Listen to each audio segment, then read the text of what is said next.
Greetings, and in this short video presentation, we're going to talk about what it actually takes to teach online as an expat living outside the continental United States. Now, for a lot of us who are getting sick and tired of, shoveling snow, and we like to live in a climate where it's pretty much sunny and warm all year round, being able to teach online is just one of those ways that we can make that move, get out of the continental United States, and start enjoying our life just a little bit more as an expat living someplace.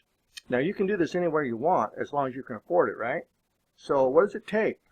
What does it take to actually be able to make that jump from living in the United States to teaching online overseas? Well, for me, it took 3 schools. But, everybody's different. I mean, you can think of it as, if you can get by on one school, which is about $17,000 a year or less, then you can do it, but it's really tough. I say you got to have somewhere between $40,000 and $50,000 a year to live comfortably outside the United States, depending on what country you take up residency in. For instance, you could do this in Mexico if you went far enough down toward the interior. You could do this in South America. You could do this in Southeast Asia, Philippines, Vietnam, Cambodia, Thailand. There's lots of places that are available where you can live like a king, making $40,000 or $50,000 a year. It all depends on what your comfort zone is. So, what do you got to think about? You got to think about a couple of things. One, you want to do your research, of course, but there's things like medical. Are you going to be able to find a hospital or a doctor that can take care of you? That's one concern. Another concern, of course, is the conditions. You don't mind it being a little rustic. You don't mind, a little bit of a low income, population living around you. That's fine. That's normal in most of the country, most of the world. But you want to make sure that it's not going to make you sick. For instance, in Cambodia, you actually do reduce your life expectancy by moving there. And it's not the greatest place in the world to get sick in. All right, so you got to think about these things.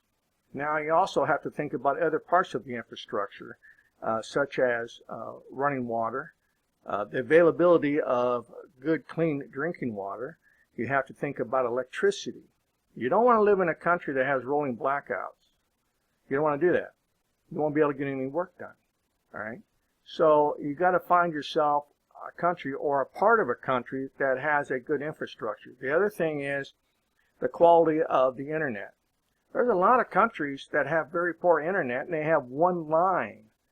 For instance, Nigeria has one line coming into the country for all of their internet. Okay, so that's something you got to think about. You've got to think about the quality of your life and whether or not you can actually do this. So don't be packing a bag thinking you're going to move to Tibet and teach online. You might be able to do it. I don't know. But I don't know if that the internet up there is going to support you. And I don't know that you're going to be able to live and survive very long. I have made, in the last 7 years, I have made probably 4 different moves to different locations based on the fact that the internet or the infrastructure crashed. That is to say, all of a sudden now I'm getting rolling blackouts. I don't have the internet anymore. Weather, strife, things like this can force you to pack up and move. So you've got to be able to think about that. If things go from good to bad, what's your next hop? Where are you going to go? So you've got to have a plan to be able to get out of the zone that you're in and move to another place quickly. Now, if you're living overseas, like in Asia or something like the Philippines, that's not a big deal. You can hop on an airplane and you can be in Hong Kong in 2.5 hours. You can be over in Thailand in 2 hours. You can be in Taiwan. You can be anywhere in Southeast Asia, and the cost is ridiculously low. For less than $100, you can fly anywhere in Southeast Asia out of the Philippines. But you also have to think about your status as a foreigner in that country too. For instance, in the Philippines, I have to get a visa every 2 months. That's a tourist visa. Well, if you do that for a while too long, they consider that an abuse of their tourist visa policy, and they're going to warn you that you need to think about becoming a resident. All right. So there's other things you have to think about. You can, every 3 years you got to leave the country for a visa run, come back in after 24 hours. That's fine, but they get a little tired of it after a while. So you've got to think about all this. A lot of things you have to think about. Redundancy as far as backing up your internet. You don't want to live in an area with just one internet provider. You've got to have at least 2 internet providers, or you will be making that jump to another location when that internet goes down. If you've got at least 2 internet providers, and hopefully they're not on the same cable, that is to say they're not both coming across the electrical grid or the telephone grid. They're actually, one's a Wi-Fi, and let's say that one's actually a DSL, then you probably got a pretty good backup. But if one goes down and the other one goes down, that's because you're on the same cable. So when that rolling blackout happens, and you're thinking, well, I'll just get a generator and I'll still have internet. No, actually you won't, because most of the internet providers are probably on the same power grid that you're on, and that's why they're not going to be able to provide you with internet for 6 hours, 8 hours, sometimes 10 hours, and sometimes a whole day. So think about that. So you got to do your research. So you can go online, you can look at some of the countries with the best internet. For instance, the Bahamas. The Bahamas has probably some of the best internet anywhere in the world. It's hard to believe, I know. Now the great thing about the Bahamas is, of course, that it's not expensive. 2, they got great infrastructure. 3, you're not very far from the continental United States if you have to get back real quick. Now that we have Cuba, you could actually think about, you're 90 miles off of the coast of Key West from Cuba, so you could actually drive that in a boat if you wanted to. Problem is, you got to think about the infrastructure. Cuba is not big on internet. They have internet. They have it in their coffee shops, and they have it in some of the foreign hotels, but they don't allow individuals in Cuba right now, that is to say Cubans, to have internet. All right. They will allow some foreigners to have it, but I don't know how good it is. So these are things you have to think about. Now the number of schools that you need, again, is at least 3, but there's a great tax benefit that's available to us that are making pretty good substantial living overseas, and we're staying out of the continental United States for at least 330 days a year. That's called the Foreign Earned Income Exclusion. Now in 2017, or 2016 I should say, the exclusion was for up to $103,000. So the first $103,000 that you made was actually going to be taxed at a much lower rate. So the good news about this is that this does not have anything to do with you working for an American employer or any employer outside of the United States. This only deals with your physical presence.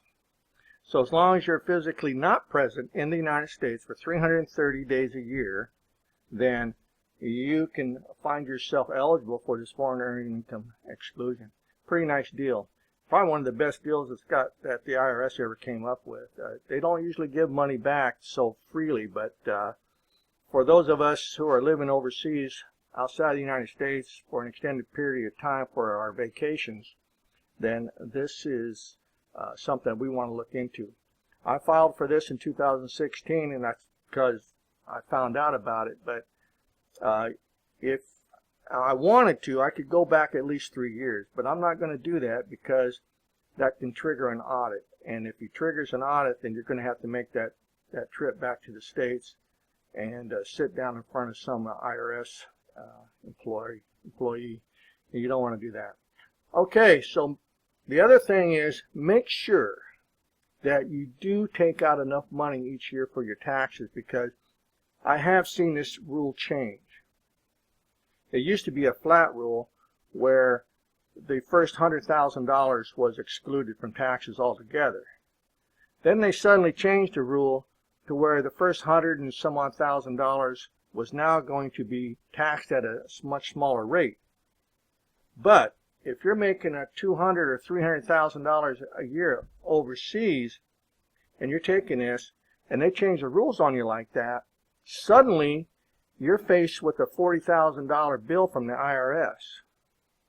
So make sure that you do your due diligence and you do have enough money taken out each year to cover such as that happening, and it could happen again. I'm sure that the IRS is looking at this probably thinking, hey, we don't give out money. We only take it in, so we're going to have to think about fixing this loophole here. All right, so again, that's just something you want to think about. Make sure you get enough money taken out each month from your taxes, but don't go crazy on it, right? The IRS doesn't like that either. Okay, they will warn you that you need to adjust your taxes if you're starting to get that big fat paycheck at the end of the year of $25,000, $30,000. All right, so that's all I got for you. If you have any comments, go ahead and post them, and I'll see you in my next video.